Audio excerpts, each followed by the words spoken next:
Who didn't think of doing this? He's like, where are we gonna build this thing? I never start with a plan. Well, I kind of gave him a plan. It's gonna look like one of those old-fashioned TVs with the crooked legs. And it's gonna go right here. See where Don is? A forest cube, if you will. It's going to be a box suspended in midair in the forest. Very majestic, futuristic, neat. Did I say neat? It's gonna be a neat little structure. I've always kind of wanted to build one of these, and it's gonna solve a couple of problems that we have. And primarily is when you have guests over, especially ones that snore, when they're in the small cabin, they tend to keep everybody awake. So the idea is to build another little structure, very small, the right size. We're gonna build it the right size, and it's going to be a little retreat, a meditation cube, if you will. A nice right-sized box in the forest. So we gotta move some stuff. There's no trees we have to remove. It's all just kind of dead. No problem. Only solutions. Now comes the fun part of doing layout. We've got a nice clean area mapped out for this thing. This is the rough dimensions of this forest cube. This thing is going to be about 8 feet. It's going to be an 8-foot cube. This cube is going to have splayed out legs. And in order to do that, you got to use a lot of math. Or we make our cube 8 feet right now. And we use this as a template guide of where we dig our posts. Let's do that right now.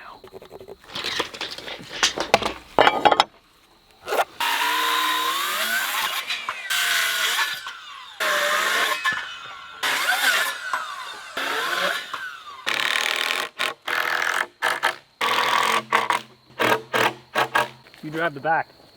Okay. So go that way. Right there. We're gonna square it up with our kitty corner measurements in order to make sure it's square, because you want a square cube. I can already see how spacious this cube's gonna be. We gotta dig holes. I love digging holes. That's why Dawn's here, because we're digging holes.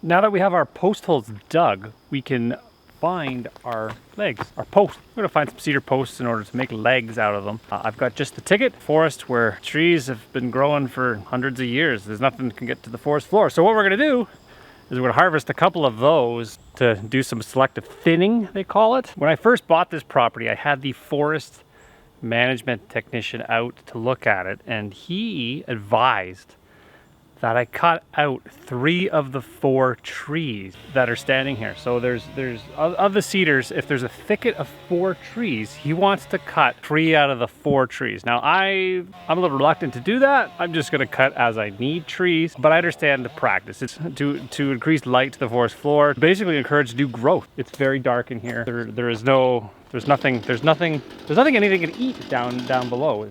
As predicted, it's hung up in the trees. Because they're too close together.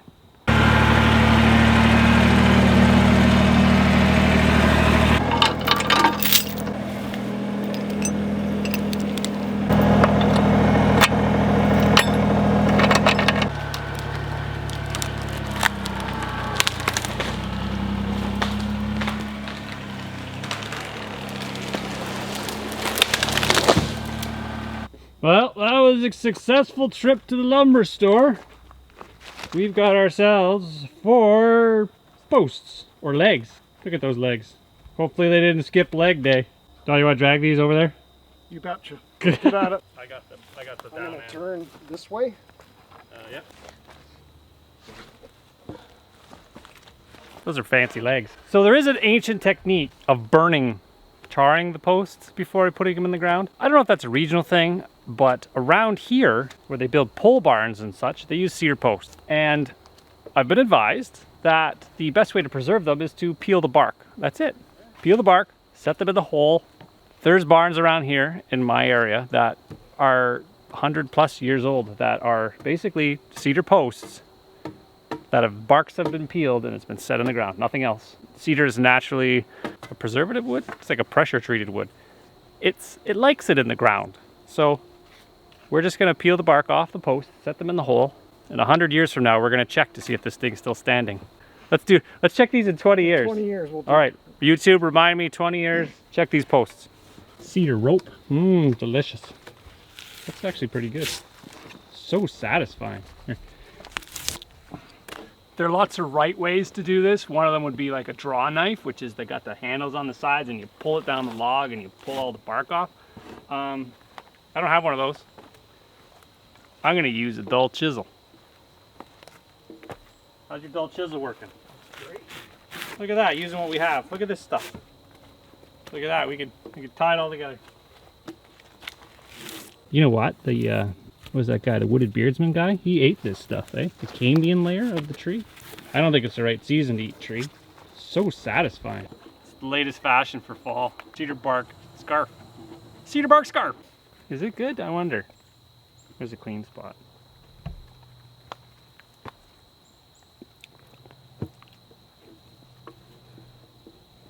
It's not terrible. Down and around. Oh, look at that. Perfect. I can't even hold on to the thing. I know. We should try climbing them. No.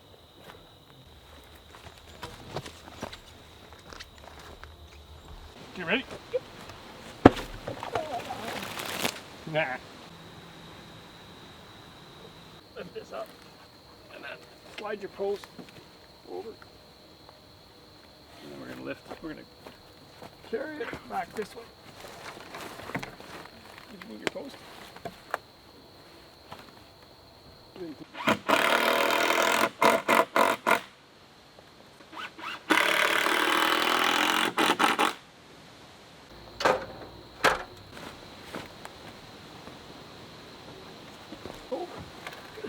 Okay. Talk about progress for one day. That's being optimistic.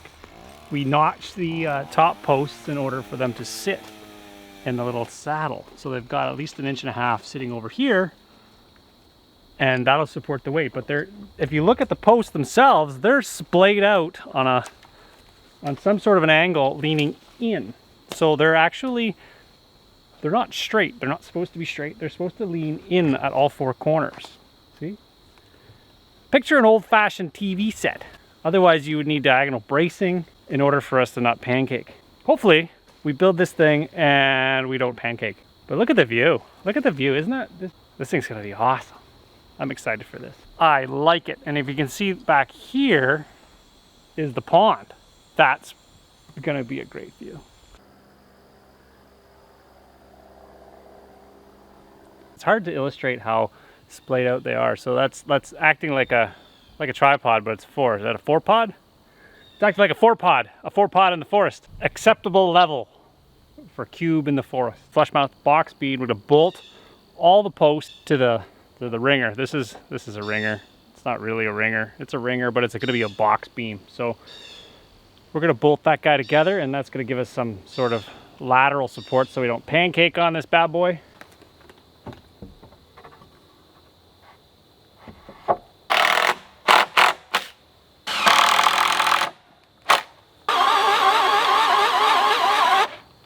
Sometimes you just need more power, or in this case, electrical power. So I went and grabbed the generator. I've got myself my Makita. This is my mixer. Usually I mix drywall mud with that bad boy. So that guy is like 1/3 of a horsepower or something like that. It's gonna make short work of these holes. We're gonna run that guy to power the drill to make all my holes, because battery power just ain't cutting it.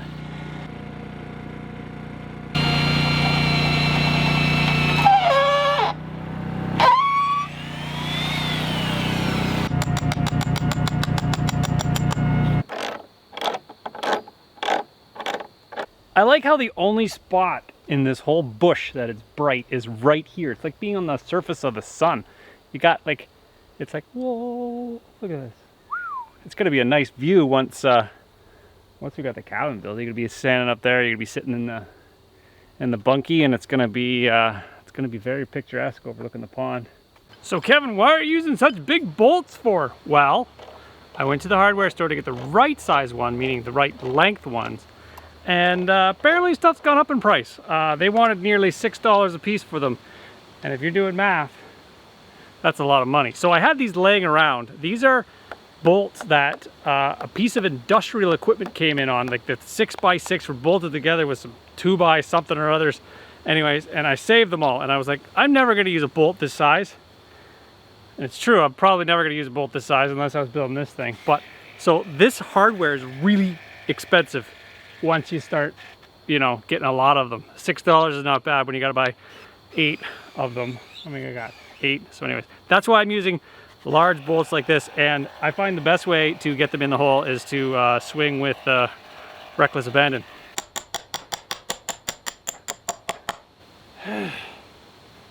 One more.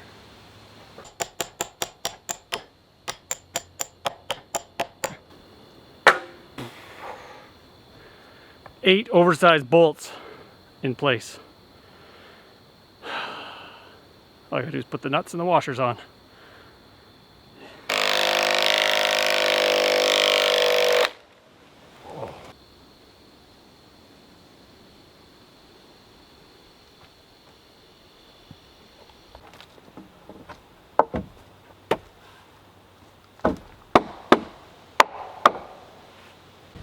Now that we've got all the fiddly stuff done, meaning the setting the posts and the beams and the legs and carriage bolts and anchor bolts and all those other things, we're gonna do our blocking. And what the blocking is basically boards that go every 16 inches from 2x8 to a 2x8, and that's gonna give us a little bit of rigidity. It's going to basically consolidate our 2x8 box beam. Building the proper foundation for this cube, because falling 8 feet out of the air is not going to be fun. Yeah, we got the generator fired up, we got the compressor fired up. We're gonna get our nail gun fired up because putting these guys in by hand is going to take a long time. So we got some power.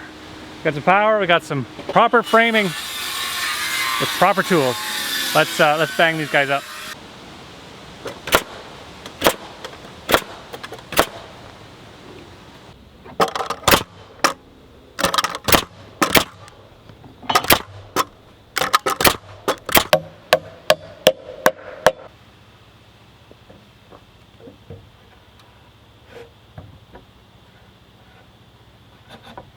So we're deciding how big the opening to this cube, because there's going to be a floor hatch here. So you're going to come up a ladder, you're going to open a hatch, and the hatch originally was thinking about 4 feet in order to get paneled goods up. And I was thinking to myself, well, we got a giant window at the front, so we'll bring our panel goods through the front, like the drywall, if we got flooring, or if we need sheet goods or whatever, like a table. The furniture itself in this cube, because it's such a tight space, it's about 64 square feet. That's the outside dimensions. The inside is going to be probably 60 square feet. Everything's going to be custom built. We're going to have wall-hung Murphy beds, basically fold down on hinges, so you can just stow those away when you're not using them. Little desk will build probably out of some live edge wood. A chair will comfortably fit through this hole. I'll comfortably fit through that hole. And if you can't fit through that hole, you ain't going in. Give me a bunch of them and then I'll nail it in. It's going to be a door jamb that's going to prevent the hatch from falling down. That's going to be squared up a little bit more than this one that's not so square. This is rough framing. It doesn't have to be, well, it should be perfect, but it doesn't have to be perfect because the trim carpenter comes in and trims this thing out squarer than it already is. So these are joist hangers. They're like garters for joists. They hold up the joist. They're structural. Use nails. They're 18-penny nails. They go in every single hole. Don't use screws. Screws do not have structural shear strength. You got to use nails in every little hole.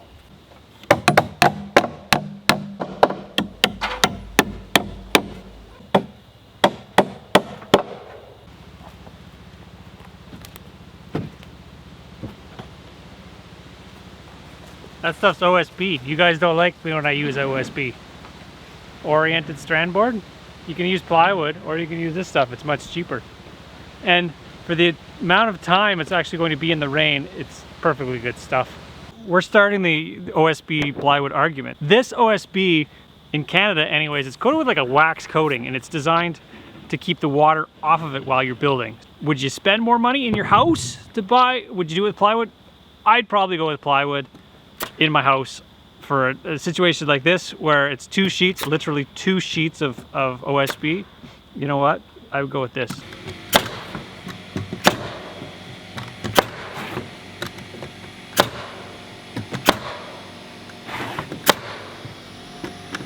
When you frame, you've got a couple of options. The easiest option is to put everything together on the ground, put your insulation in, even if you can, put your plywood on, and then once you're done that, you just stand it up. You make sure everything is square, obviously, And then when you stand it up, you basically plumb the walls, and you're good for your finished material.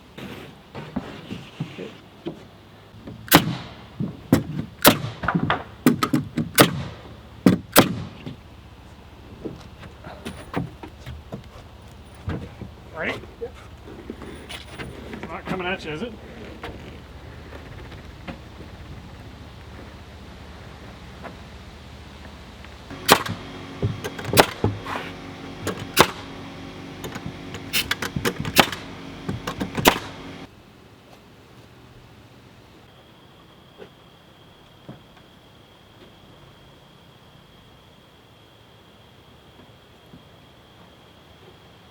I realized that either I'm not young enough or I'm not strong enough, or I don't know, maybe it's because it's up in the air. It's hard to build a wall on a little tiny platform and stand it up by yourself. So I'm not going to do that anymore. I've learned my lesson on this wall that we just did. It's questioning all sorts of things when I was doing that. It's up, it's secured, it's not going to go anywhere. But what I'm going to do on this back wall here, looks like a giant picture window. I'm going to stick frame it. And what stick framing means is that I'm going to basically put individual stuff up, level it off, and nail it off, and then I'm going to sheet the outside afterwards. And that you can do by yourself. It just takes a little bit more time, a little more effort, but can be done. You can do it alone. It's easier with your buddy.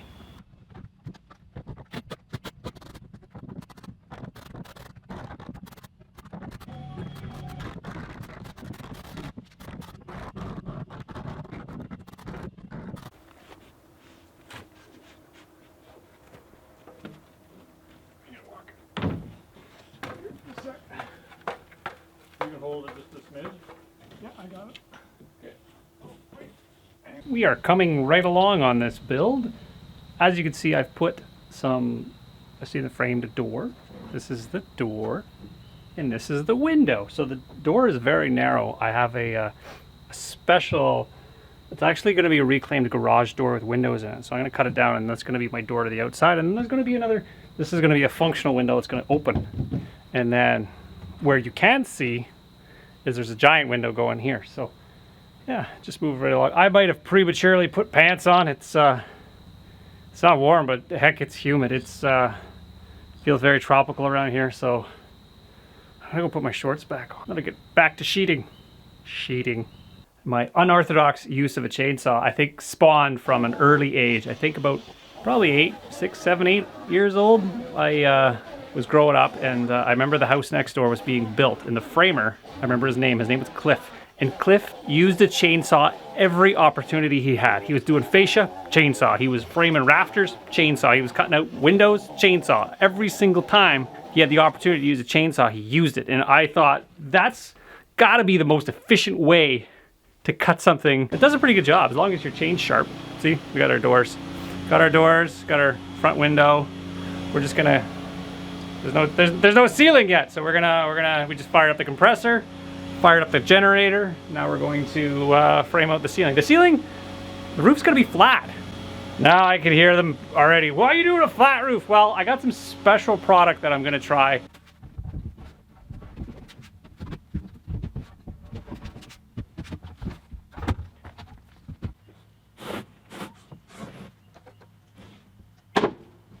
We don't have a ladder. How do I get out of here? Swing in the window. I'm not swinging it.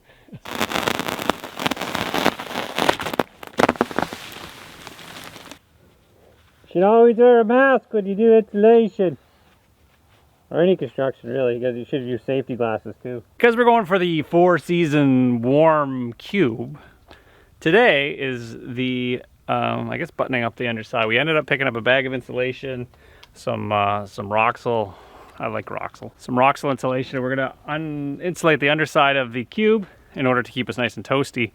We went with the R14 vat, and we're gonna leave it lower to the side. And we're gonna leave airspace underneath the subfloor, and that should provide us with adequate amount of insulation type of situation. So you can see underside.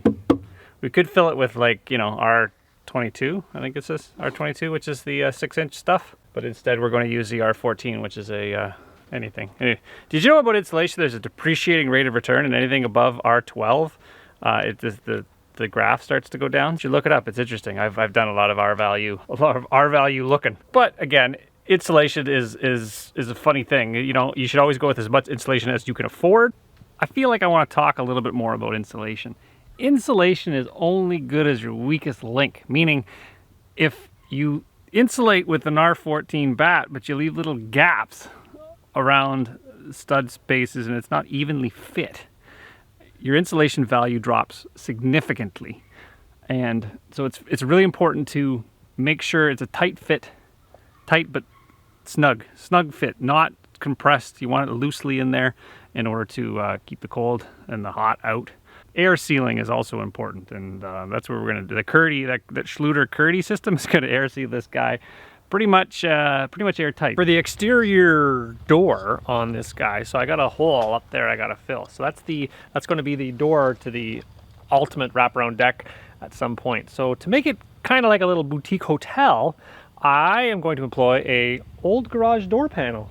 So I've just got to cut it down to size in order to do so, because it is aluminum. It doesn't like to be cut. It's not about the saw, it's about the blade. So if you take the blade on a traditional circular saw and you turn the blade backwards, that gives you the ability to cut anything. Well, maybe not anything, but it does cut aluminum quite well when you turn the blade backward. Wear eye protection and ear protection, because it's loud. Take a look at that. That's a fine door. I wouldn't even want to know how much a door like this would cost if you had to buy it. That's amazing. So you got thermal panes, those will clean up nice. And that's going to be on the back. Add some light. Keep some heat in, some cold out. I like it. Just got to hang the door now.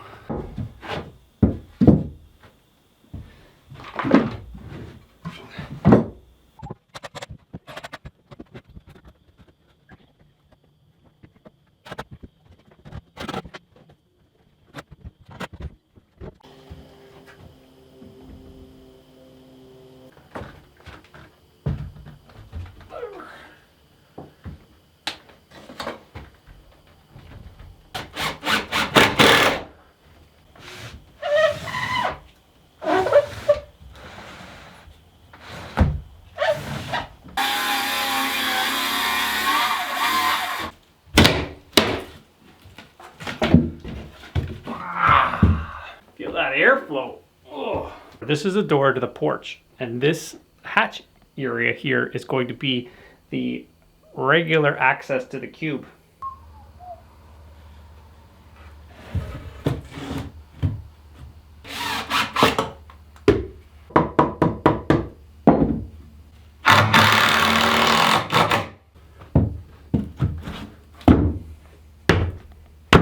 I'm just about to install my window, but first I want to waterproof the opening. Because it's flush, there's no overhang, there's nothing to keep the water out. What I've done is actually used a product called Blueskin.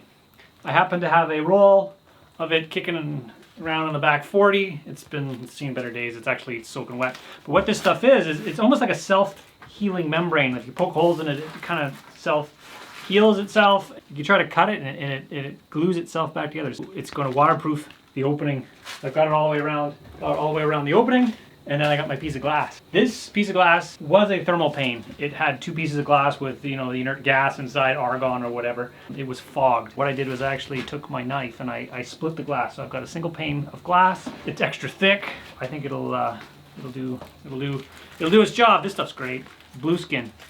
It's pricey, but it does the job. You can see there where the window is. You don't have any sharp edges or metal digging into the glass. Hopefully that'll prevent it from exploding. Got the flashing. I'm gonna caulk it from the outside and then parge up the rest of it. That's a big window. It's a 4-foot window. The good thing is I have a spare. I have a spare if that thing breaks. Now that we've got all the plywood up, I'm going to waterproof it using something a little unorthodox. I'm using kerdi membrane. This is a Schluter product designed to waterproof showers. I've got a little bit of it left over. a lot of it left over. This is a membrane, and it's basically like wallpaper, really thick wallpaper, and you apply it with thin set with a notch trowel, and you basically embed it into the plywood, and it provides a waterproof membrane on the outside of this thing. Now, so this cube ultimately is going to be parged with concrete, so it's going to look like a big concrete block. Like if I do a custom shower in somebody's home, I'm using this kerdi stuff. This is great stuff. I've never had a callback. I've never had a leaky shower. You know, you use it on the floors, the walls. You're going curbless showers. If you're going, you know, a tub with a tile surround, this is a great, you know, for tile backer and stuff like that. This is the stuff to use. This is the kerdi membrane. And yeah, we're gonna install it on our forest cube and see how it works. I don't want to leak a cube. It should be overlapped, I believe 3 inches overlap. So what we're doing is we're cutting this a little bit long. Our cube is 8 feet by 8 feet. So what we're doing is cutting it 8'6", and we're gonna put it on the roof, and then it's gonna overlap the roof a little bit. So we're basically making a shingle or a flashing. The manufacturer's recommendations is 2-inch overlap on seams. We're gonna go 4 because it's on my roof. And they don't really spec forest cubes on the instruction guide. I guess in this situation we're just gonna think outside the box a little. What I'm gonna do is I'm gonna trowel it out with the flat side of the trowel. That's the flat side. And it's important to have all your notches go the same way, meaning you're not going like this and changing directions. And the reason being is because when you lay your material in, you want to be able to crush that little notch. So everything crushes the same way, but if you got one going this way and that way, it doesn't crush evenly, especially when you're laying tile.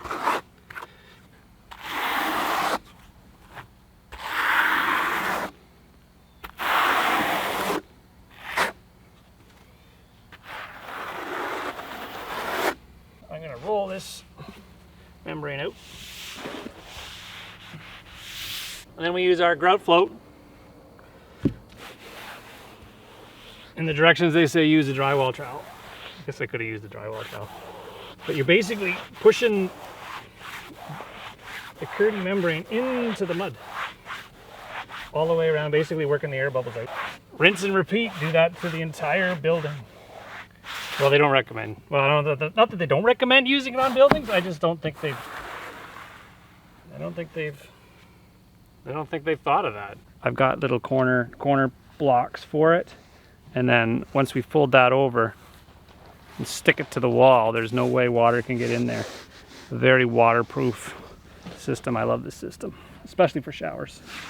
Maybe not forest cubes, but definitely this stuff is the go-to for showers. If you're going to do showers, this is the stuff to use. At this stage of the game, you might be thinking, if you're doing a project yourself, you're like at the grind and you're like, oh, why did I start this thing? It's been a haul. Like it's taken a long time. We're gonna get through it. This is the stage where you're kind of like, we're gonna do some parging. We're gonna parge this guy here. We're gonna parge it with parging mix. I don't know if anybody's ever done that to kerdi membrane before. We're gonna give it a whirl. I got some pre-mixed parging mix. I'm gonna add a little bit of binder to it, and we're gonna parge it on the wall. But first, safety eventually. They well, not they, one guy, maybe one guy. Was it 2 guys? I don't know. Mask. Even though if I stand downwind, you always want, you know, your mask to protect you from fine concrete particles. This is a P100 mask. This will pretty much catch any of those little fine particulates that may want to inhale. Should probably wear safety glasses, gloves, safety shoes. There's lots of things I should do. You should do them too. Don't do what I do. The good part about that is I only have to do that 4 times. And every time I bought a scaffold, I think to myself, these are kind of like monkey bars.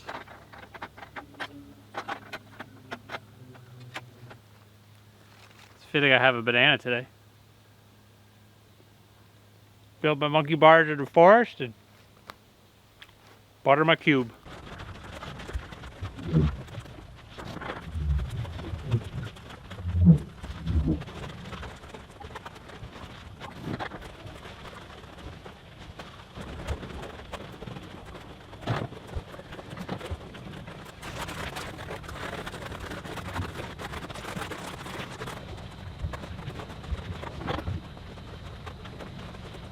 So I've developed an interesting technique, and I'm not sure if this is the, did I reinvent the wheel? So I'm using the whole hawk as the trowel, and it's working really well. I just wanna show you. This is kind of cool.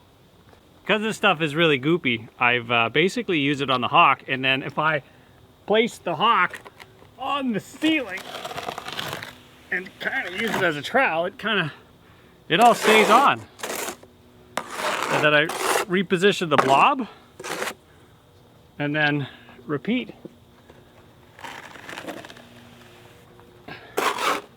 You don't lose any. That's impressive.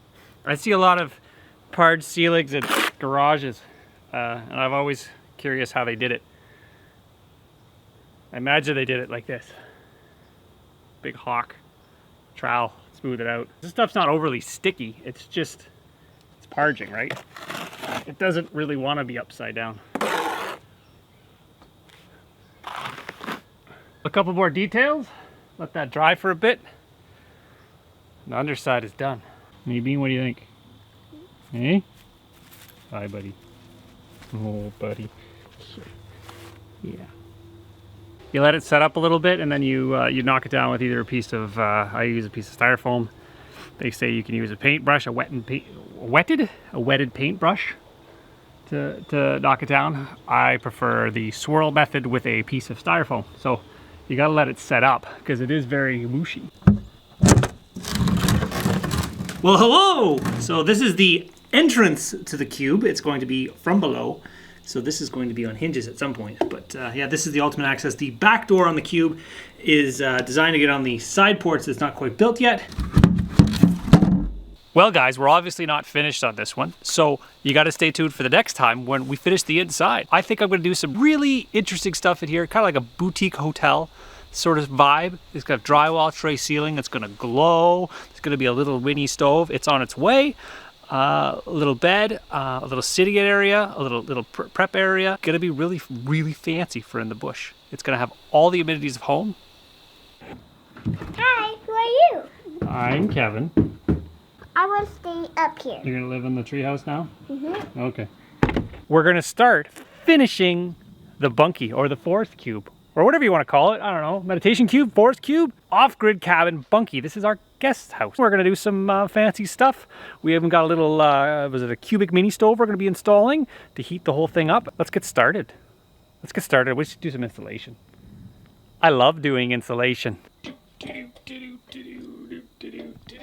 Welcome into the cube. As you can see, our interior, exterior framing is all done. We've got some of our electrical done. The electrical fairies came in and did that. So we're all ready for insulation and drywall. Now, a lot of people are gonna say, why are you drywalling in the forest? And I say, because I want to. Why can't you have the modern amenities in the forest as you would anywhere else? Whoa. Insulation, it's my favorite part.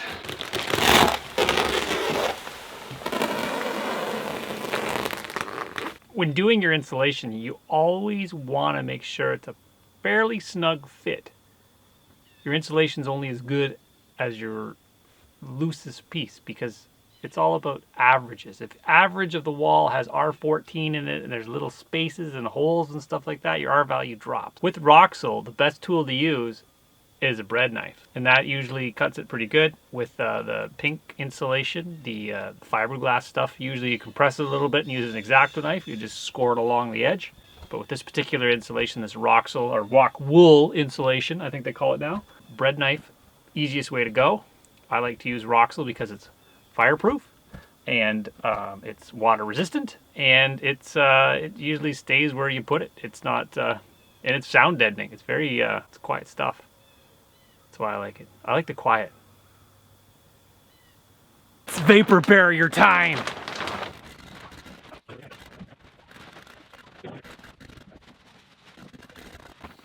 Done. Just like that. But we gotta do the inside. The end capped walls. So Mark, what you doing there, bud? I'm just trimming the vapor barrier a bit here. Get a good seal with the tuck tape. Why? Why is it important to get a good seal, Mark? The time and energy invested in sealing up now pays for itself in the long run. A little bit of tape goes a long way. I once worked with a guy who said, The amount of money you spend on insulation now pays for itself in the long term tenfold. So I should probably introduce Mark. Mark is a good friend. He's been around a long time. He's my HVAC technician, and he has a day off, and he decided to come out to the bush to give me a hand. So what we're doing is we're sealing this cube up the best we can. Even if you're building a new home and you're not building it yourself, maybe you have a contractor in there. If you can sneak in there on the weekend and tape up like just attention to detail. It's buttoning up the envelope, seal all the little nooks and cracks when you can see light, or if there's like holes in the vapor barrier or whatever. If you can get in there and seal it all up, it's worth it. It's worth the time and effort in order to take it. So say hello, Mark. Hello. That's the official introduction to YouTube. Very good. Hello, YouTube. Yeah. So Mark's actually, he didn't really have to help me with the vapor barrier. I could have done it myself. It's always easier to do it with two people, but ultimately what I got him here for, we're going to drywall the ceiling. And that's harder to do than, well, yeah. All right, let's I'll make a good drywall stand. Yes, that's right. He's my drywall lifter today. He'll just hold it up and yeah. Yeah. Holding the whole place up. We only got 2 sheets, so it should be okay. All right, let's get some drywall hung. Whenever you're doing drywall, it's important to do the ceiling first. Almost like put the lid on, and then the walls hold up the lid so the lid doesn't fall down. Well, it's because it's harder to do the ceiling. So do the ceiling first. It makes doing everything else way easier because you get it out of the way. I don't know if it's easier. I don't know. Watch this. Make it real easy.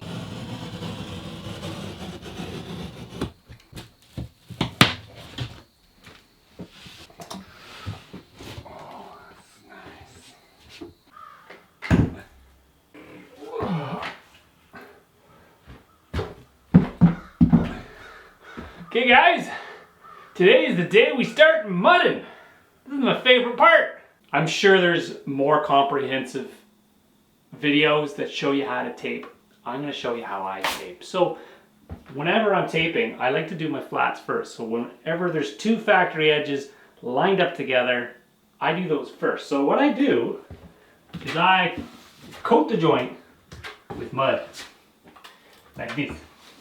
And then I take my paper tape, and there's a natural bend on the tape. It wants to bend a specific way. And what you want to do is you want to take that bend and you want to actually push it into the crack. Oh, those guys, those fancy bazooka tapers, old-fashioned hand taping. Got the little bend. I don't think I had to bend it. Push it into the crack.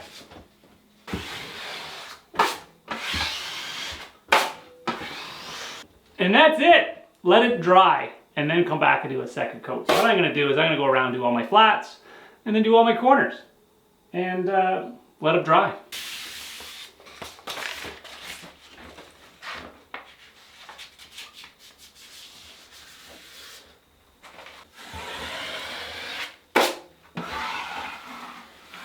Who wants a square room anyways? I do. Well, I kind of want. I want something with fanciness in it. I want a place to put glow accent lighting. I want a place to actually put proper lighting, but I don't want to go up inside the vapor barrier. So I want to keep it down out of the vapor barrier in the living space. I don't have holes in my attic. You can do this in your house. You can do this in your bathroom, in your living room, in your hallway. This is a neat thing, and it doesn't cost a lot of money to do this. It's drywall. It's like the cheapest building material you can imagine, and then you make it fancy. So I'm going to show you how to do that. And then I punch it into my little calculator. Every math teacher everywhere. You're never going to have a calculator in your pocket. You're not going to carry one of those around with you everywhere, are you? Turns out I am. And it's going to have a flashlight and a phone. And the entire content of all human knowledge. Imagine that, math teacher. Got everything. Right here in the phone. Anyways, found the middle of it. We marked the middle of it. Double check. And then what I did is I screwed a chain to the ceiling. Now this thing doesn't stretch, so it makes me a perfect circle all the way around. So what we want to do, make sure my pencil's sharp. It's not sharp enough. Where's my knife? There's my knife. Self-sharpening pencil. pencil, sharp. Okay, so we take our little guy and we actually stick it through this little hole here. And that allows us to make a nice circle. So I'm gonna make, how big of a circle do I wanna do? So you make sure your chain is tight. And you draw around the room. Perfect circle. You can't see that, but it's a glorious circle. All right, now we're gonna take this out. It'll just be in the way. And then you want to take a laser and make sure you take that center point that you got on the ceiling and you want to transfer it to the floor. And that's going to become useful once we get the board up. And then we use this stuff. This is 1x2 wall angle. It is a very thin piece of steel and it's used frequently by drywallers that do fancy things. So this is going to have a series of cuts in it. Snip, snip, snip all the way around in order for us to make this radius. Now we have the sharpest noodle we can possibly imagine. We screw this to the ceiling.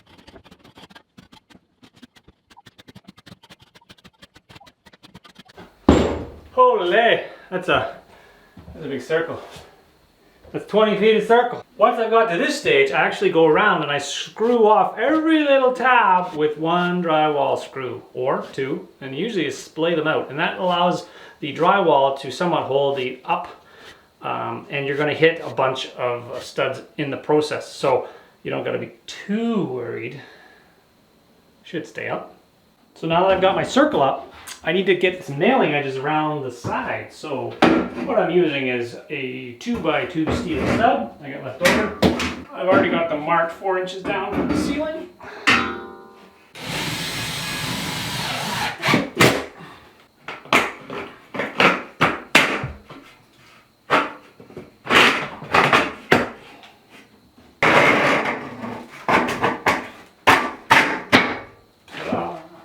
So now what we do is we actually cut little strips of drywall, and this is the flexible variety, so it actually gives you a little bit of a bend. And then what I'm going to do is actually drop the drywall down from the ceiling, and that gives us our shape.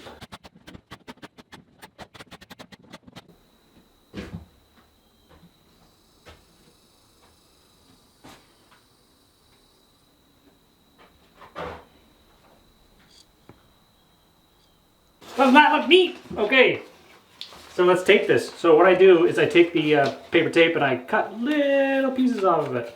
No, little pieces into it. And so it allows it to bend around the corner. And then I tape it. The reason why I'm taping this beforehand is because there's another layer that goes up above here. It gives you a little tray to put some accessory lighting above to make the whole thing glow. As we're waiting for the mud to dry, I think this is the perfect opportunity to install this guy. This is a tiny wood stove. It's from a company called Cubic Mini Stoves, and they make little wood stoves. I reached out to these guys and I said, you know what, I'm building this little tree fort basically, and it's this such size, and they said, you know what, the Cub. This is the Cub Cubic Mini Stove. It is a tiny little wood stove. It's the cutest little thing. It's got a tiny little fire brick in there. Look at that.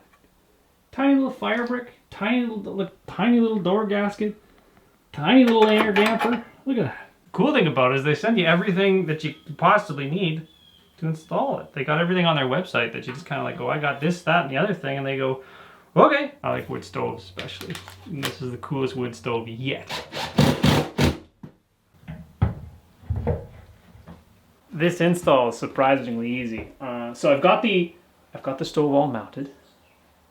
It's very secure. It's not. It's like hanging an expensive TV. You want to make sure you get the stud.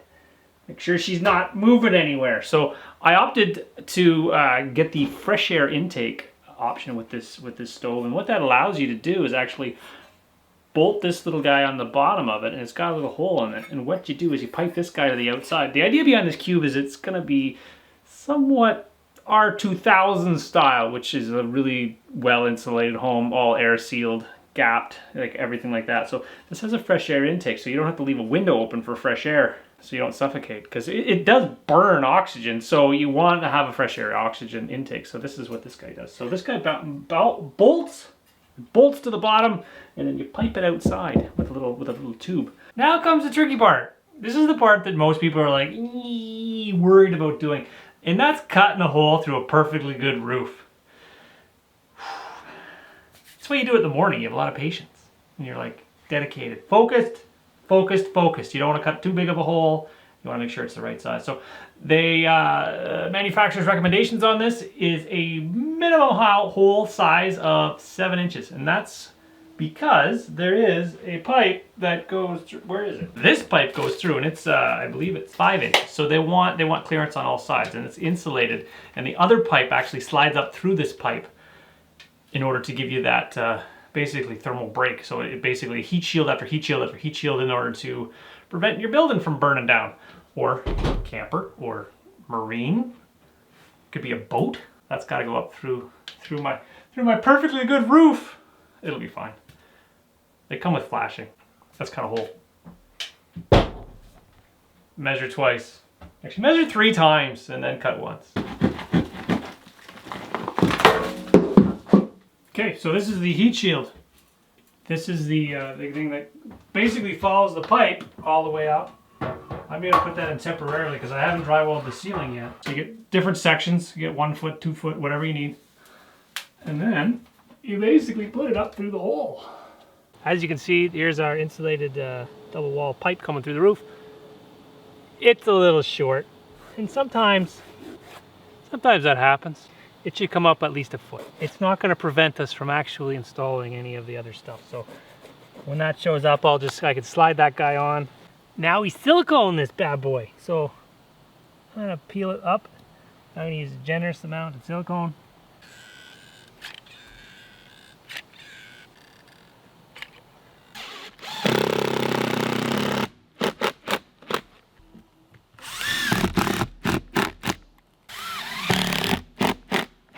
That's the roof gasket, and yeah, little chimney for our mini cubic stove. This is how you hurt your back drywalling.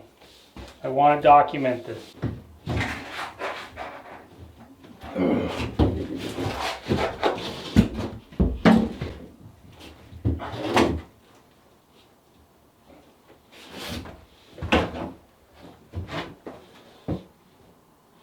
Well, that wasn't so bad.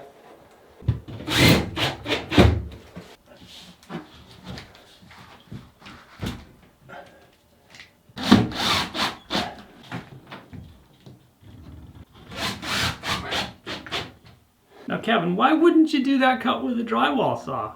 There's a couple of reasons, and the first reason is gross. When you cut above your head with the drywall saw, you usually get to eat drywall dust. I don't like eating drywall dust. I'll cut it with an X-Acto knife. The second reason I don't use a drywall saw is because it actually puts dust up top on the shelf. So this is the little shelf where lighting's gonna be. But if you put drywall dust up there, you have to clean it off because otherwise nothing will stick.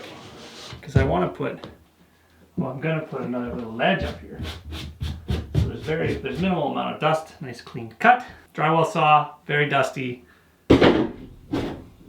Olfa knife, nice and clean. This is the lipstick. This is the lipstick and the mascara of drywall. This stuff here is a product called Trimtex, and what it is, it's a flexible corner bead. So it allows you to go around corners. So what you do is you spray it with glue. It comes with like glue. You spray both sides, you let it set up a little bit, and then you stick it on. So the idea behind this guy is I'm going to trim or put corner bead around, and that gives me a nice finished edge to mud to. Oh, that smells good. Use a well-ventilated area.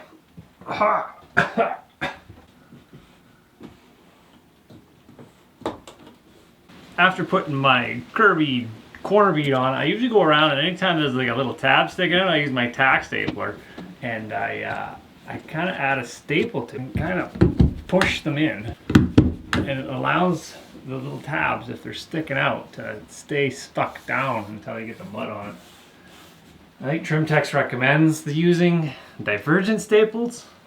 I've never seen a divergent staple. This just seems to work okay.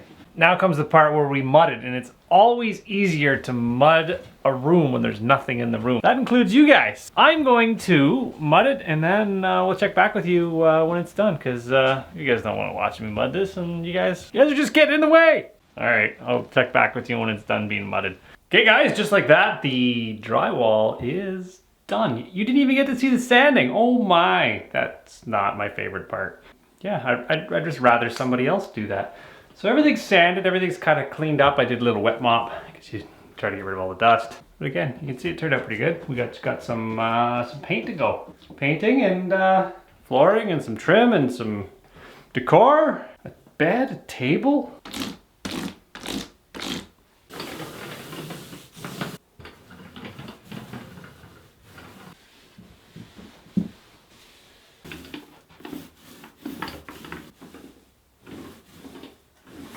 We got her all painted up. Now we're ready for her finishes. So this is just a regular, I believe, incandescent rope light. They come in varying lengths. You can add more lengths. You just kind of tack them on at the end. And this makes stuff glow. So what I'm going to do is I'm going to tuck it up above the tray ceiling. Just like this. Gives it a nice little shelf. I don't have the battery pack today, so I'm not gonna turn it on, but you guys get to see that at the end. We're gonna do some flooring now. So we got some hardwood floor, bang it all down. I went to my favorite flooring store, Bigelow Flooring, and they had some of this stuff left over. Now I need about 60 square feet or so. So this is engineered hardwood floor. It is 3/4 thick by 6.5 inches wide. It's some nice stuff. So this stuff should be more accepting of the temperature changes and the humidity changes and whatnot. But again, we're roughing it out here. Cool tool time is an engineered flooring stapler. It is made by a company called Bostitch.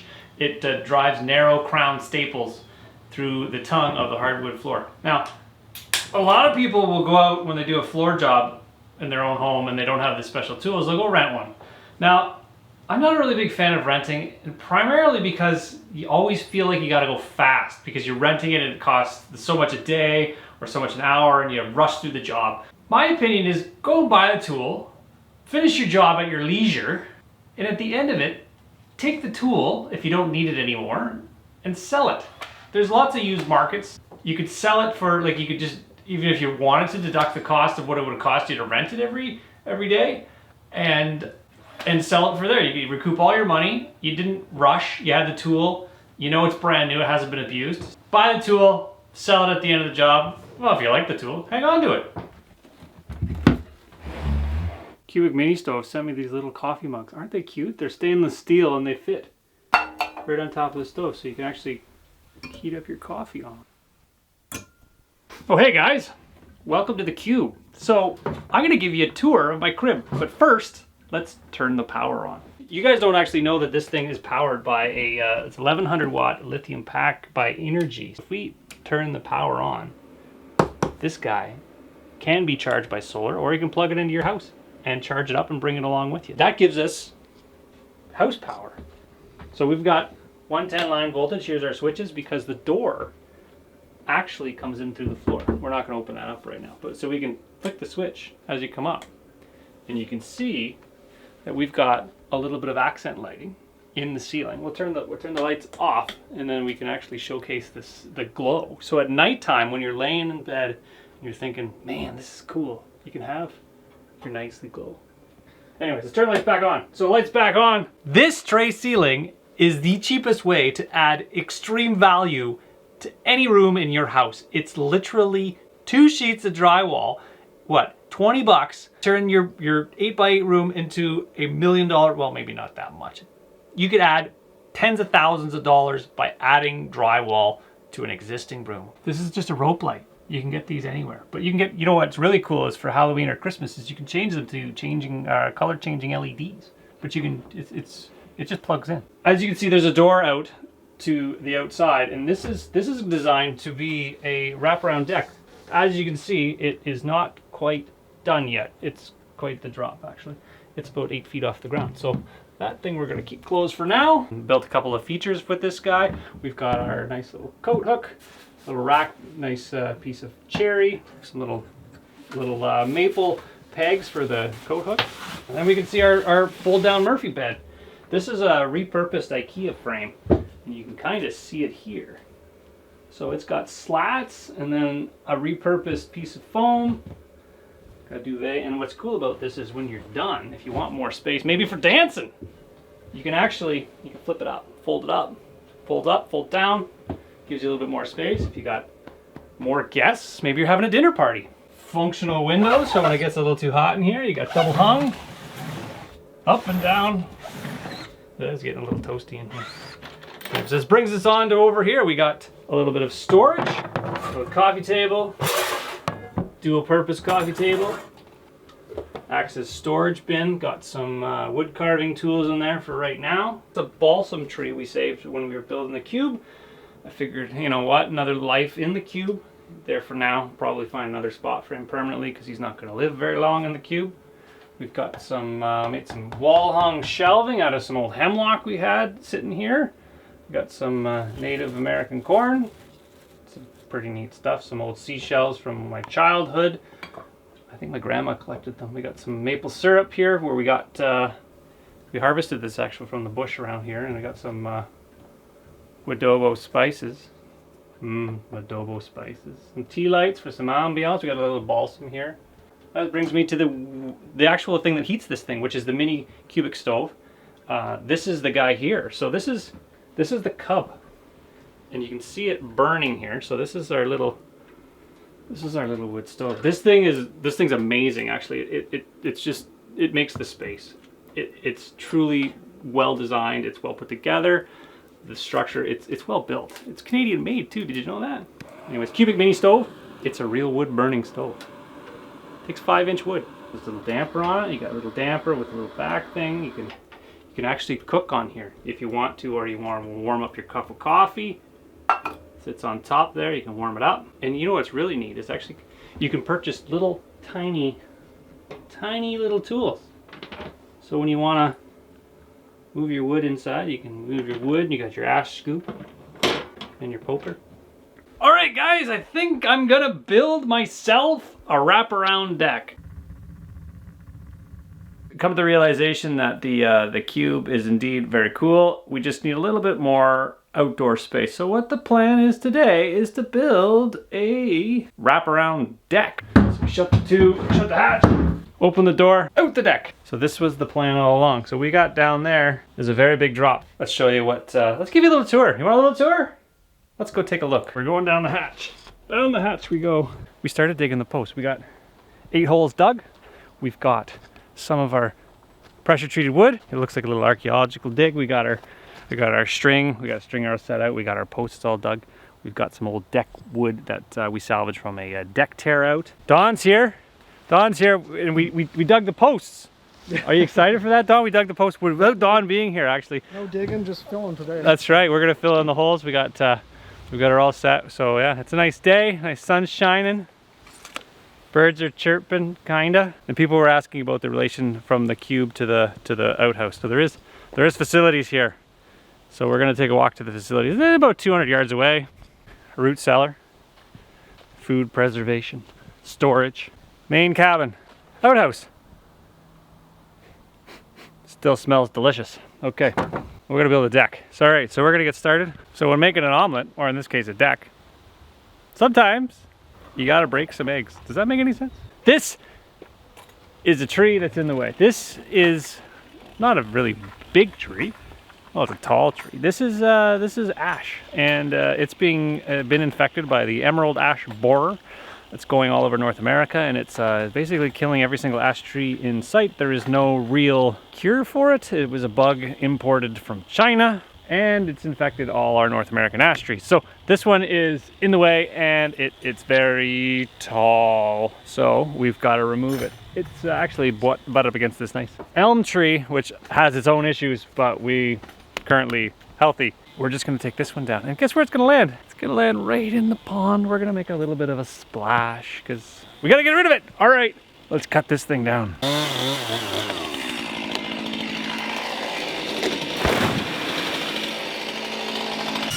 Generally, it's advisable to use pressure-treated wood whenever you're building anything outdoors. In this case, I happen to have a bunch of 2x8 pressure-treated wood that I was actually able to use for the deck. Start with my ledger board, and I use lag bolts in order to attach them to the building that I'm screwing them into. In this case, it is a wood building, so I can use regular wood lags. But if you were attaching to concrete, you would use concrete lags.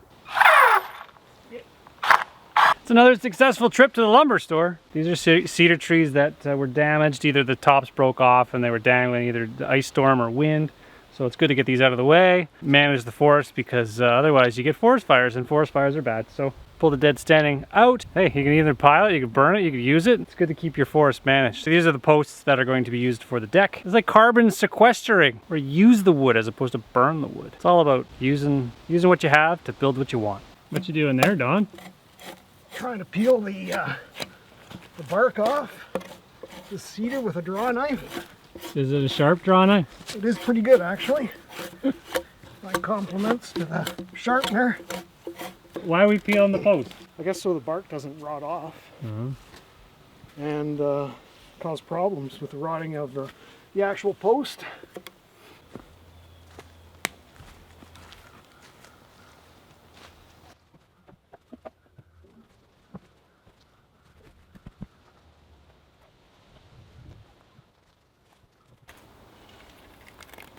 We're moving right along here. We've got our posts more or less set. We're just starting the rough framing of the deck, which is the 2x8 structure. This is an old deck that we had removed, and we thought, this is actually going back a couple of years we saved this stuff, not knowing that the price of lumber during these times would go like skyrocket. I did some Googling and I checked out the price of 6x6 pressure treated posts, and they were $61 Canadian, which is insane.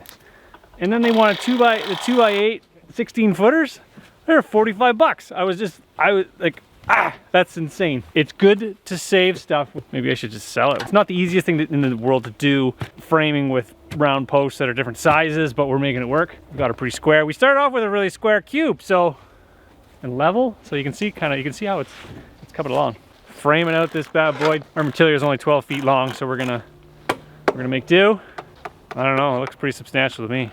I love being in the bush in the fall.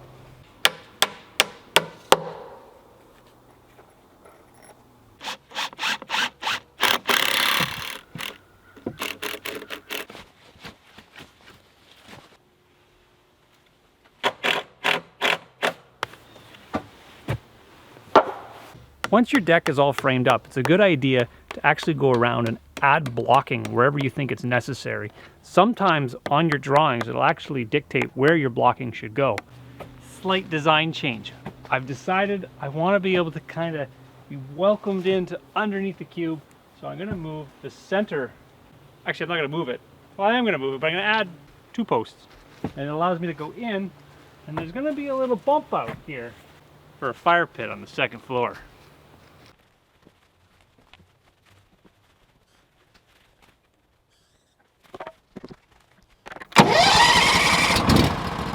Hey guys, next day.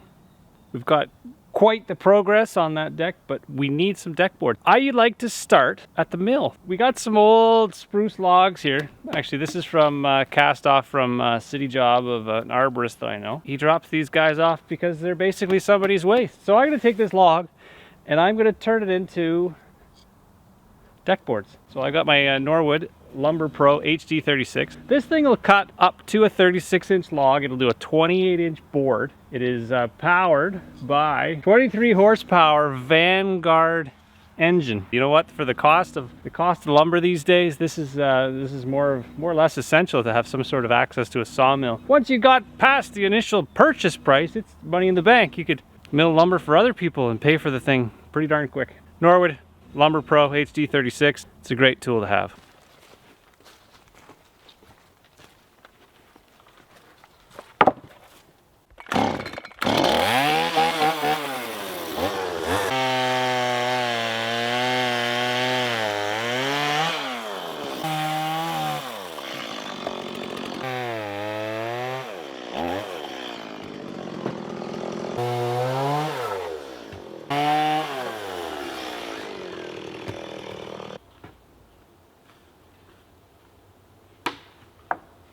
I'm curious, does anybody else save their fast food cups? Like I tend to save anytime I get a fast food cup. I put like nuts and bolts and screws and stuff, and they're great for like when you need to mix something maybe that you don't want to use afterwards, like, you know, varnish or like you're mixing epoxy, or even if you're starting a campfire with diesel fuel, you just fill it up a little bit, dump it on the fire, and away you go.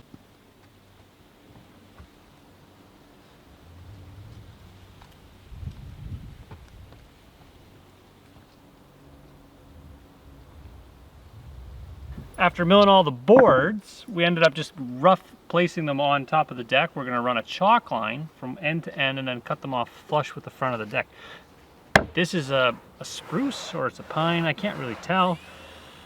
It's not weather treated, but what I'm gonna do is allow it like a year or so to weather, and then might put a solid stain on it to preserve it, because it won't really take the stain right now because it's a little too fresh. The spacing is, even over finger width, it is going to shrink a little bit, and the idea is to let it breathe.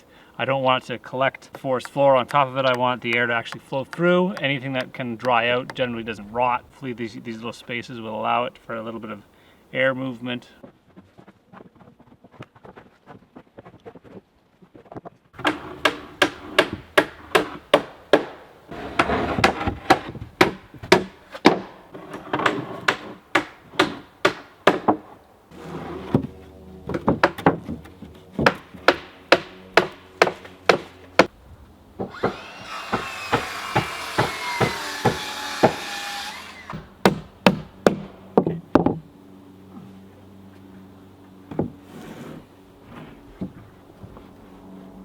Now that we got all the deck boards on, roughly where they should be, we've chalk lined all the way around, and we're gonna cut it out with the chainsaw, because my batteries are getting low and I've got lots of gas. Safety first.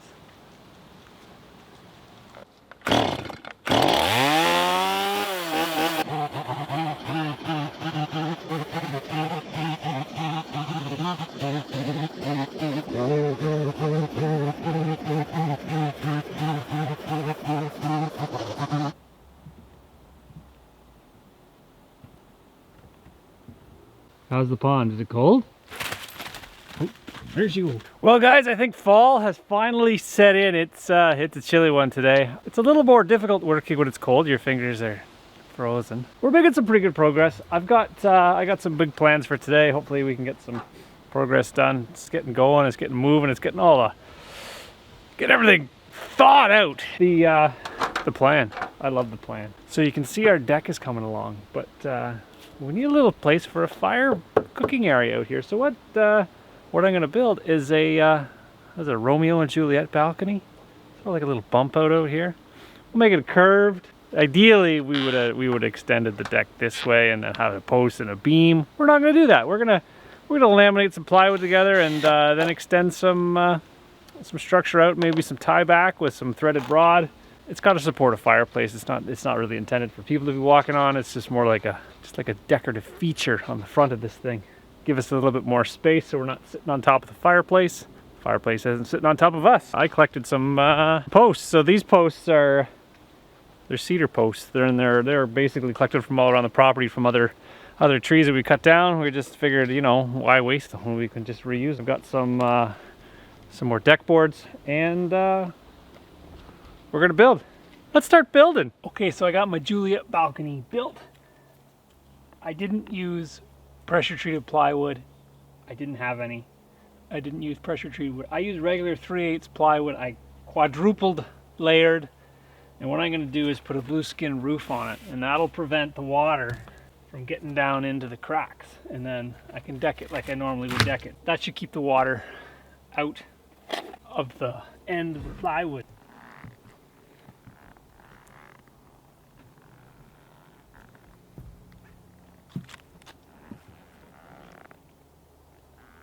In order to make my railing, I ended up taking I guess it's about a 5 or 6 inch diameter, 7 inch, 8 inch diameter cedar, and then I notched a little thing with my chainsaw. And what I'm gonna do is I'm gonna temporarily tack them on the front of the fascia board. I guess that's not the fascia board. That's the ringer of the deck, and then I'm going to plumb them and then lag them in. I'm installing all the dual posts temporarily with 5-inch screws. And then what I can do afterwards, because they're all cut posts, I'm going to take them, put the railing on top of everything, and then level it as I go. Because we're working with natural material, nothing is the same size. So you kind of want to snip and chop afterwards, and you can get everything perfect. Once I've got everything temporarily attached, I'm going to use lag bolts in order to secure the posts to the ringer board.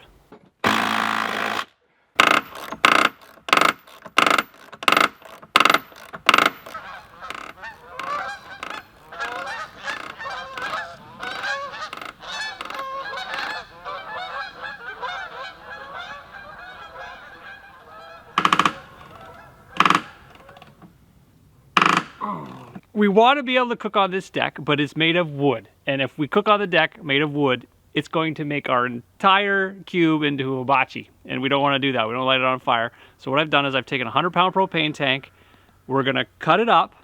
We're going to fashion ourselves a wood-burning barbecue. I've got an old grill made of stainless steel. We're going to fashion the tank basically into a makeshift barbecue. We're going to suspend it from chains from post to post, and that gives us a nice little cooking area out front of our cube in order for us to basically stay in the cube, not get on the ground, self-contained, everything will work out great. Dawn just informed me that this may not be a 100-pound tank. It may be a 50 or 60 or an 80.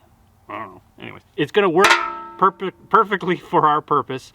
The plan is to cut along this edge here all the way around, and it gives us a nice little area for our cooking grill to be, and then we can slide it from side to side in order to move our coals. If we want more heat one side, we can move our grill one side, or we can move it the other, or we can move our coals. It's multi-purpose. And then we're going to suspend it from chains. Let's get cutting. Or is it grinding? It's grinding. Let's grind.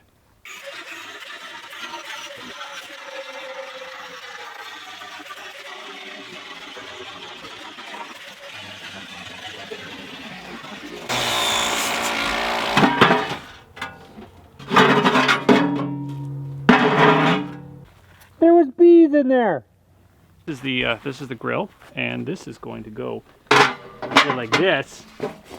I might need to make it a little bit bigger, or like this, depending on how you want your thing. And then all your wood goes in here, suspended by chains. Doesn't light the whole thing on fire. I'm pretty sure it's going to work. Curious where I got this chain from? There's a garage door guy that should give a shout out to my garage door guy, Dominic. He gave me this chain because they guess they send a bunch of spare parts every time they does a garage door install. Same with the garage door that we used for the door on the cube. These are spare parts for garage door install that he just has laying around that he easily scraps for scrap metal, and he's like, well, if you want them, have them. So we're going to repurpose them to hold our barbecue up.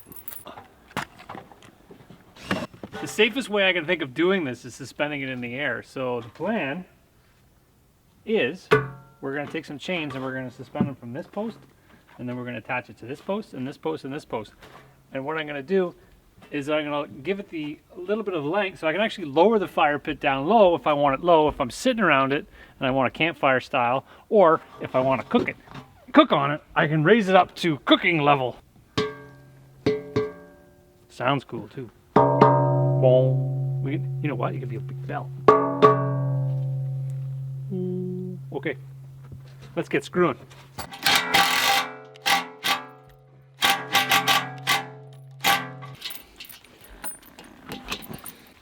Perfect, just need the back side. Go a little higher. Meaning the screws could go a little lower. Dinner time!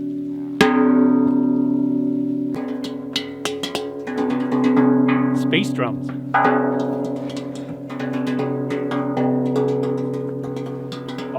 Sounds of the forest played on a 100-pound propane tank, or 60 or 50, I don't know what size.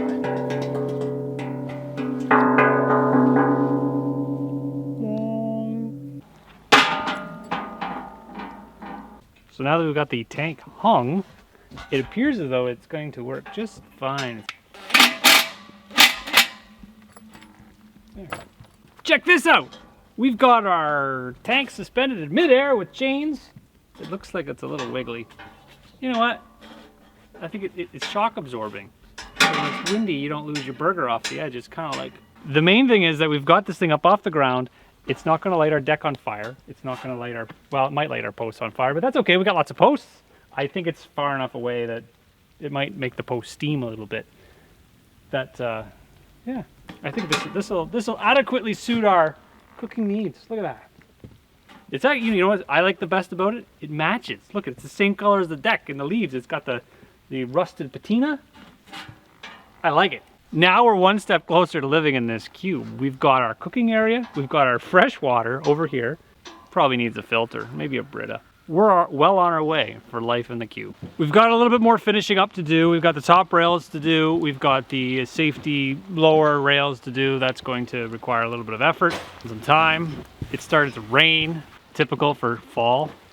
It starts to rain. I don't, every year I think it's not gonna rain, and then it does. It just rains. From laziness? No, we cut this out of butt joint to conserve material. When you cut on a 45, you need your material to be extra long and you waste. This is a cube, so we're making all our joints square, butt joints. What I say is safety eventually. Our plan here is to take this piece of ash, fine piece of ash, and we're going to install it about 2 feet off the ground. This is going to prevent the little people from falling through the edge, is to notch out of this post a little bit of material in order for this not to stick out too far and bang your knee off of it.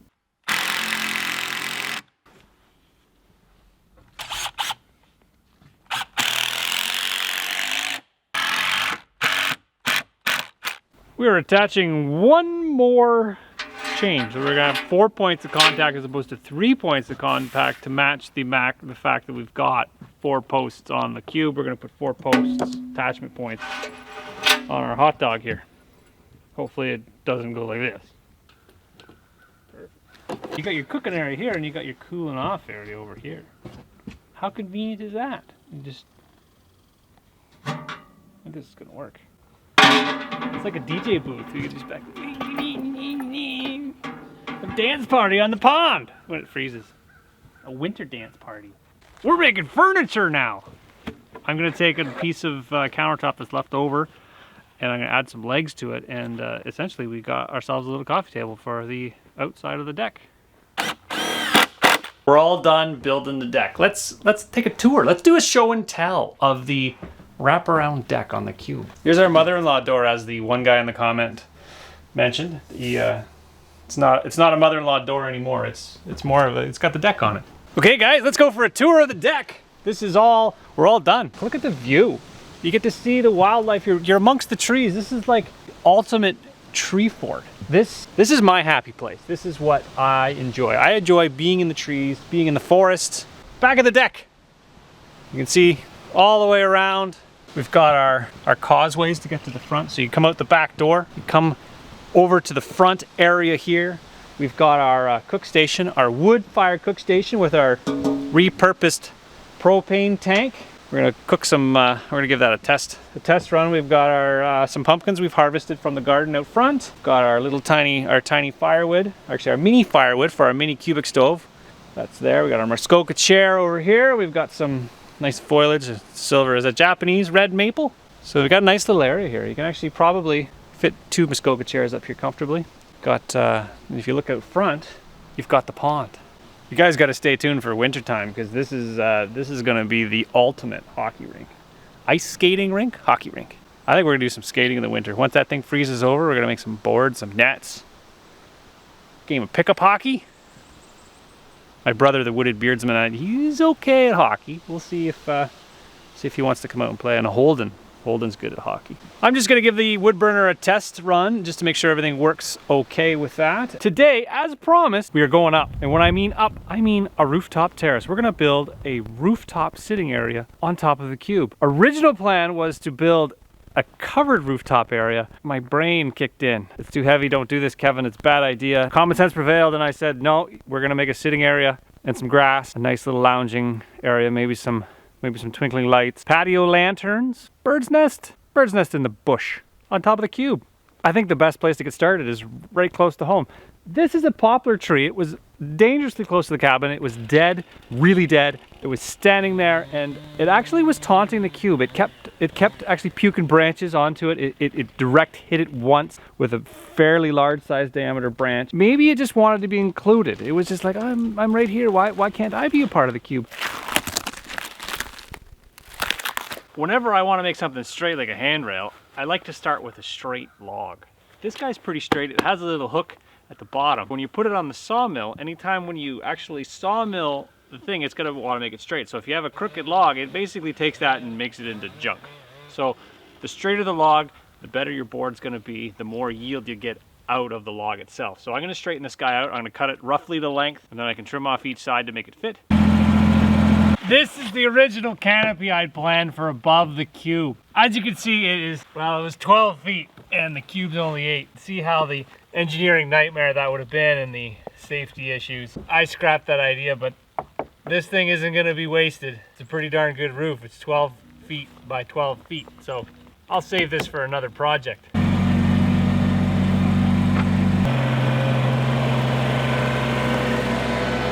We're gonna go to the lumber store. We're gonna pick up some more wood. This is basically the remnants of the feet on the cube. So we're gonna use the tops of these trees. These are the old cedar trees. We left the foliage for the wild animals to eat. Bunnies really like cedar in the winter, so this is gonna get piled here. The bunnies are gonna eat it. We're gonna harvest some posts. There's an airplane flying above me. Everything's gonna work out. You gonna say hi, Don? Oh, hello, yes. Don's like, get this camera out of my face. All right. You look angelic with all that wood there, Don. I feel angelic. You feel angelic today? Those are our railing posts, and they're going to act to hold the handrail around the rooftop terrace to make sure we're safe when we don't fall off the cube. We wouldn't want to do that, would we? We're going to start building we're going to build a ladder to go up, then we can be on top.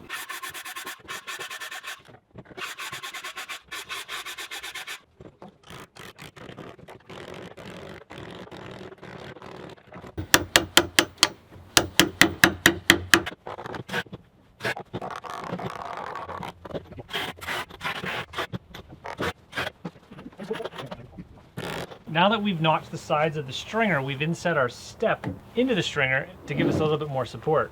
The step is actually sitting on the stringer as opposed to just sitting on top of the stringer. And then we've added a couple of nails per and a screw for added measure just to hold it down. We actually added the screw to hold it there, and then we nailed it in place. That's the best of both worlds, so let's see if it fits. All right, works pretty good. The problem is the actual stringer is sitting on top of the deck, but it's not quite flush on the bottom of the deck. So what I'm going to do, use a T-square, or my speed square, which is another handy tool on its own. This is a handy tool, speed square. This guy's made of aluminum. It's one of the most useful tools for framing. Now, I'm using it to scribe the angle of the stringer in order to sit flat on the deck, and it's less likely to kick out when you're on it. We're also going to secure it with a chain so we can tuck it up against the wall. When we're not using it, we want to walk around unobstructed. And again, another added safety so it doesn't just kick out. We're on top of the cube! A rooftop terrace is well on its way. We've got a special product for the roof. It is fake grass. We got an interesting product. Let's throw it up here and get it rolled out. We're gonna fit the size. Wall to wall, no, there's no walls. We're gonna grass it. Wall to wall grass, but there's no walls. Edge to edge grass on the second floor of the cube. Hey Don, you gonna carry that stuff up? Partway. Then it's all up to you. Oh. There, let me grab it. All right. Okay, you did it all by yourself pretty much. Oh, I don't have a knife. Look at that stuff. It's like wallpaper for the floor.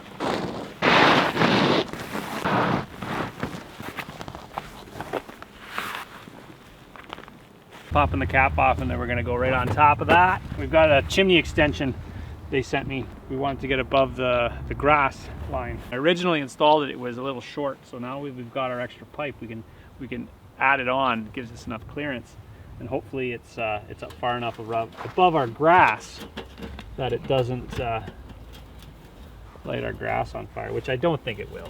I'm pretty confident. So that guy's double wall, and then this guy's got insulation inside of it, which further insulates the pipe, because you want Your chimney pipe should be insulated, and basically you want it as warm as it possibly can before it makes its way out. Otherwise you have creosote builds up. And that's how you have chimney fires. Cap. It's a company called Rymar makes this stuff, and it's Everblade 50, I believe, this stuff. So it's, you can replace your grass in your front yard with this stuff. You never have to mow it. It's, I bet you there's a comb for it, and it stands up. It was just flattened down, but like this stuff's perfect for this situation because we don't really have to do anything. Imagine trying to get a lawnmower up here. It's lightweight. I didn't want to put too much weight on top of here, so this is our terrace. This is pretty cool. All right, let's get our post in. In order to trim it, you basically use an X-Acto knife, and it's actually quite easy because you got little guidelines on the back of it, and you can just run your knife. And it's just like that. It's kind of like, it's like installing carpet.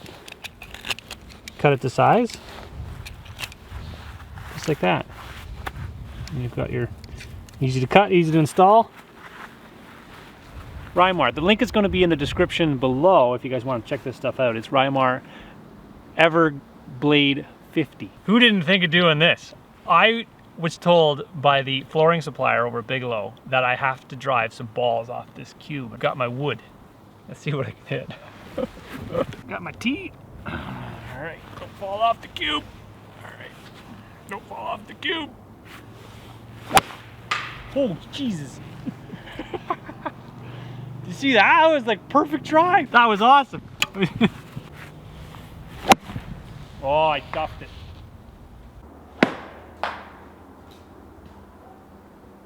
Too many trees in the way.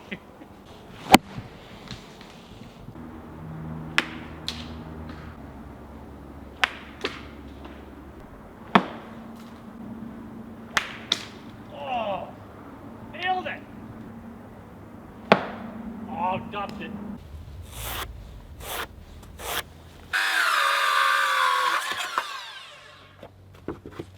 To make this a whole lot easier, we're going to start on the ground. We're going to start by cutting the handrails on a 45-degree angle so we can put them up, and then basically go up on top of the roof and put it together. So we've got our posts, our handrails, our cross members, everything. We've got it pre-cut. We just got to put it together. Easy, right?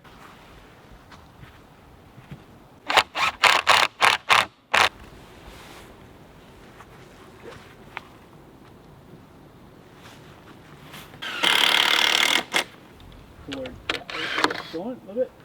Okay, I'm gonna pull your post. Actually, that's better. Way better.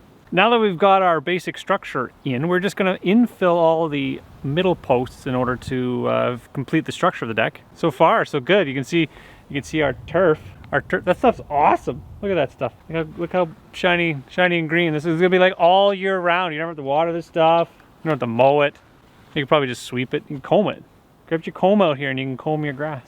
So yeah, we just gotta get our more posts. Get our more posts in here. See our pond?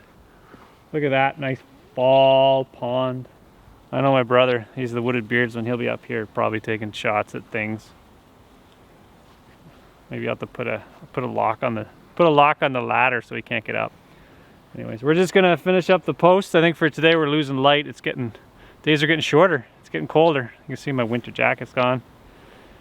Don's got his winter jacket on. Right? No. No, he's got 19 layers of clothes on. How many t-shirts you got in there? You got two t-shirts, a sweater? A hoodie and my jacket. Oh, jeez. Want to know a fun fact? Fun fact. If you have an open porch on at your front door and it doesn't have a railing, generally people stay back from the edge because they don't want to fall off that edge. But if you add a railing and you think it may feel like you're closing in your space, you're actually giving people more space because they'll get right to the edge because they're not worried about falling off. So railings sometimes add space as opposed to giving you the idea of it taking it away. We're gonna get some more stuff done. Get this thing, we got some cross members, some horizontal cross members to put in. And we can maybe make a coffee table. All right, we got our rooftop terrace, our bird's nest, if you will. And then we got to water it. It's grass. On the roof, let's build some furniture. Some chairs, maybe some pallet furniture. I don't know, we'll see what we got laying around. I know I got a pretty cool coffee table I want to build. All right, we're gonna build some furniture. Now that we're finished the rooftop terrace, it's time to furnish it with some furnishing, some furniture. I've got a plan. So my plan is take some old pallet wood. I've looked on Pinterest and I thought, yeah, that's the way to do it. Let's build some furniture out of some pallet wood. We've got it, why not use it? But I've got a quick tip. For anybody that's trying to do pallet wood furniture, keep your pallets outside. Let them get wet. That is the easiest way to take them apart. They come apart real easy without breaking. I know a lot of people out there have taken pallets apart and they get frustrated because they're not wet. So let the wood get wet. Water them with a garden hose if you have to. We're gonna build a lounge chair, believe a coffee table. All right, let's get building. What you doing there, Don? I'm denailing these slats that we've already taken apart. Are they relatively easy to take apart? Actually, they are really easy to take apart. Of course, both pieces are softwood, so that makes it a little easier. But, and getting rid of the nails so we don't step on them. Yeah, that's the important part, not stepping on nails. So this is the lounging area. Is this table going to support me? So what we need to do is we need a place to lounge. That's a good spot. You get your feet dangling off the edge, and then you need to have a back support. So if we make something that fits this cushion, we should be good shape.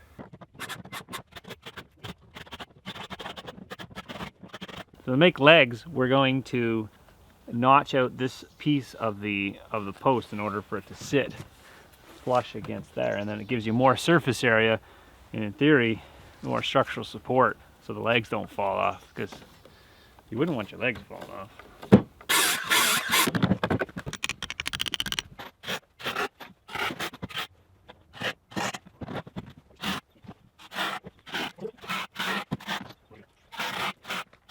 Couldn't resist using a little bit of our decking material for the cube. We got this just laying around, so this is 1 inch by, I don't know, what is it, 1 inch by 1 by 10. So we use that as a back.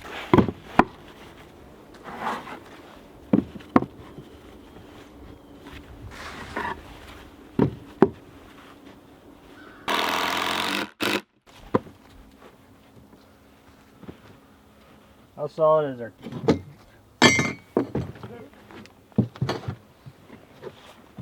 That's nice. Oh, it is nice. It's actually quite comfortable. Who knew? So what we did was you added another 8 inches up to the end of it to make sure your feet are nice and supported. Oh, that's nice. Yeah. All we need now is a table. We've taken an ash log that we've had laying around and we cut ourselves a cookie. I guess that's the term. Is it the term of the industry, a cookie? When you call a small slice of wood? This is an ash tree, big one. And we've got our legs. These are ash legs as well. And that's what we're gonna do. We're gonna make it like a tripod. These don't blow away in the wind. So now we take it and we trim off the legs a little bit.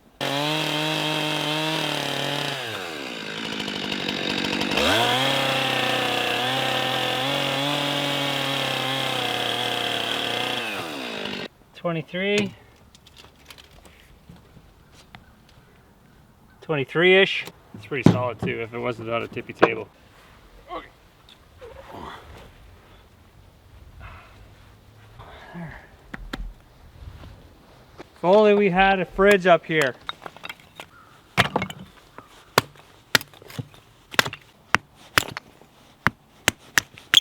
That's our firewood for our mini cubic stove. I guess if you guys haven't seen the build of the inside of this cube, this is the actual interior of the cube. We just built the terrace on top.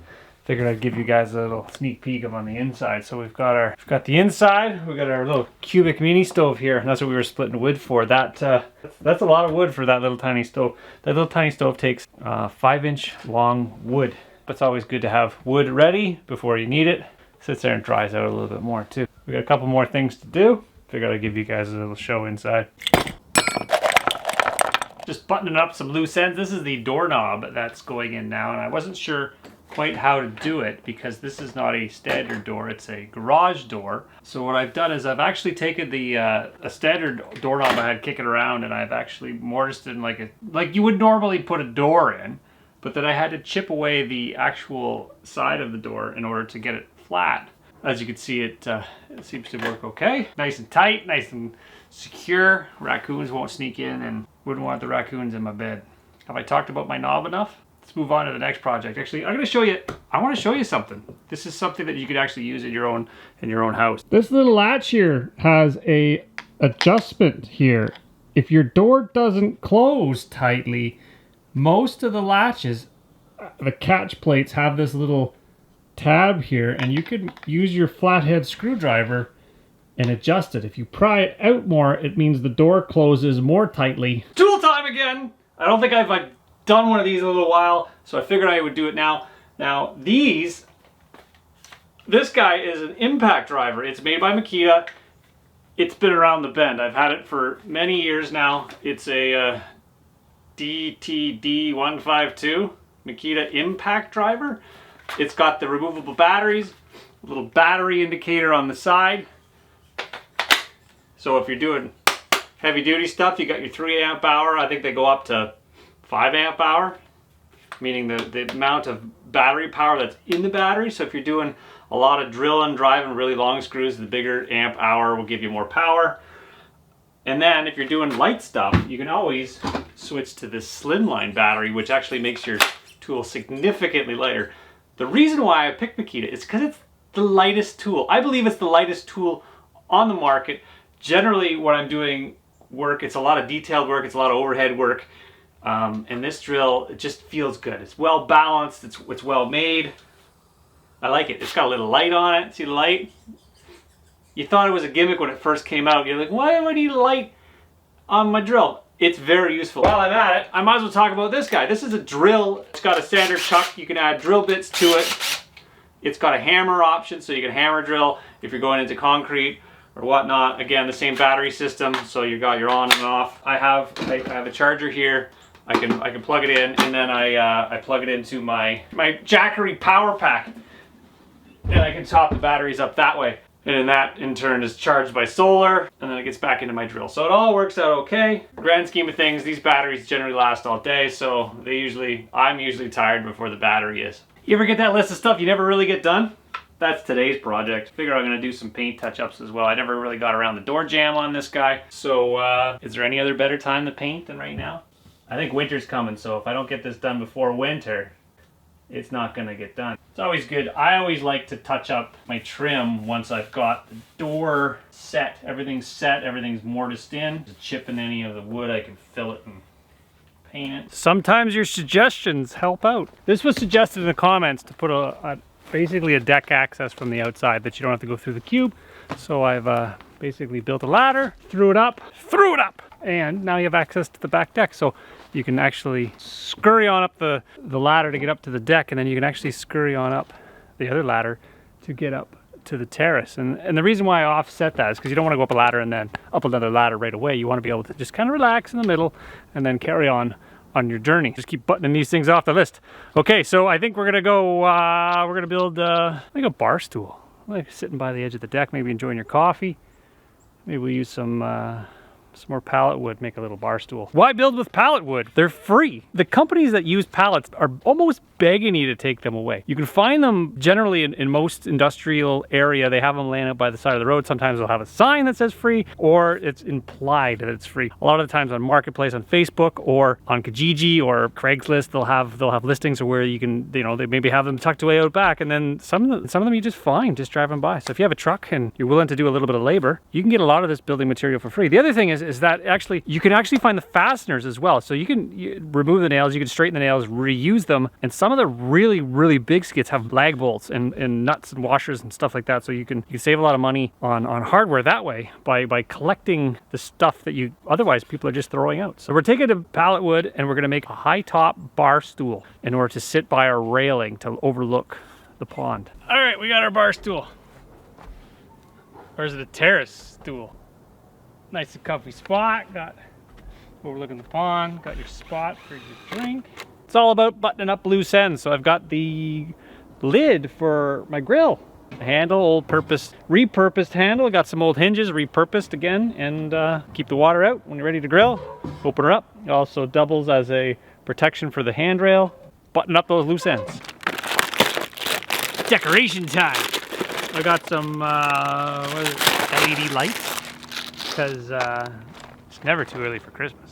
Interesting fact, The LED lights, there's 2 strings of them, 37 feet long. Total of 7 watts. 7 watts total on those lights. That's pretty good. You can't really, it's not like the old school lights where they be real bright during the day. I think it has to be nighttime for us to get the full effect of the, maybe I'll wait till it gets dark and come back and you guys can see that. But in the meantime, I think I might relax a little bit. I got my coffee up here, the birds squawking in the background. You got the heavy pallet stool. So you can come and you can sit down over here. You can, I don't know if you can, it's hard to portray just how nice it is. I might have mentioned earlier in the video, but I'm gonna mention them again. This is the Reimar Everblade 50. I guess it's grass. It's fake grass. It's pretty darn real to me. It's AstroTurf, or I don't know, that's probably a brand name. Anyways, it's Reimar is the company and it's called Everblade 50. The link will be in the description below if you want to check it out. It's great stuff. It's been through a couple of rains so far. It's got little drainage holes on the bottom of it. The brown thatch that's weaved inside the grass, which gives you an authentic look. The best of all, you don't have to cut it. It doesn't grow. Perfect solution for a rooftop terrace. It covers, it's a beautiful product. I love it. It's great stuff. Anyways, the link will be in the description below if you want to check it out. Again, Reimar Everblade 50.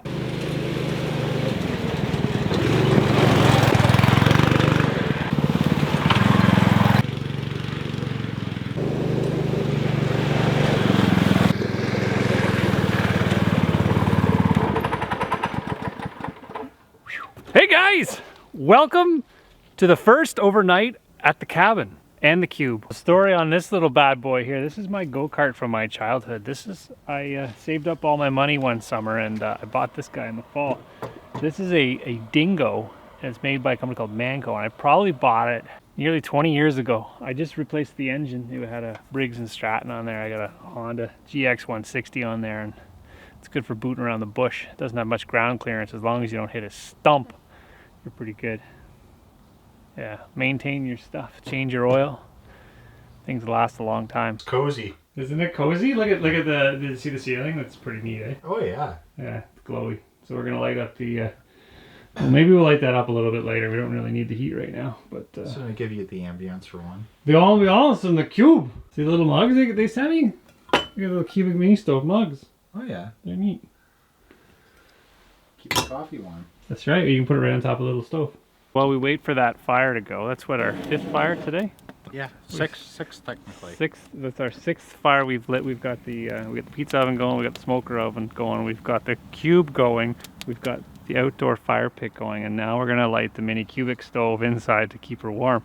That's the Jackery Power Pack, and that is what's going to power this little guy. The Jackery Explorer 1000 allows us to power this cube. So we turn the lights on. Look at that. A 1000 watt lithium pack. It can be charged by either solar, or you can plug it into the wall. You can plug it into a cigarette lighter adapter on your car, so you can charge it that way. There's many ways to charge it, and it's lightweight and it's quiet. It doesn't, it has a little fan for the inverter that turns on and off when it needs to. Otherwise, you're pretty much self-sufficient. You get this thing, you plug it in, and away you go. Portable power. This is working better than I ever imagined it ever would. We've got our burgers cooking, we've got our bacon cooking. I'm going to, Grant's gonna take care of that because he's better at cooking.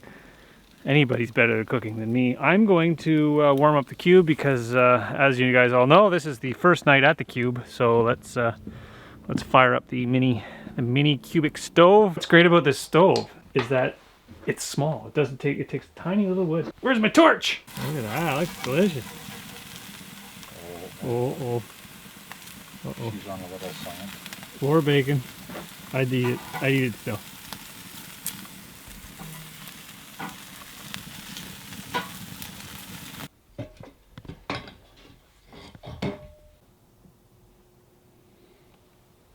You know what? It's great about this cube. Can you hear anything? Nothing. It's so quiet. So yeah, I'm just getting ready for bed. See you guys in the morning. All right. Have a good night.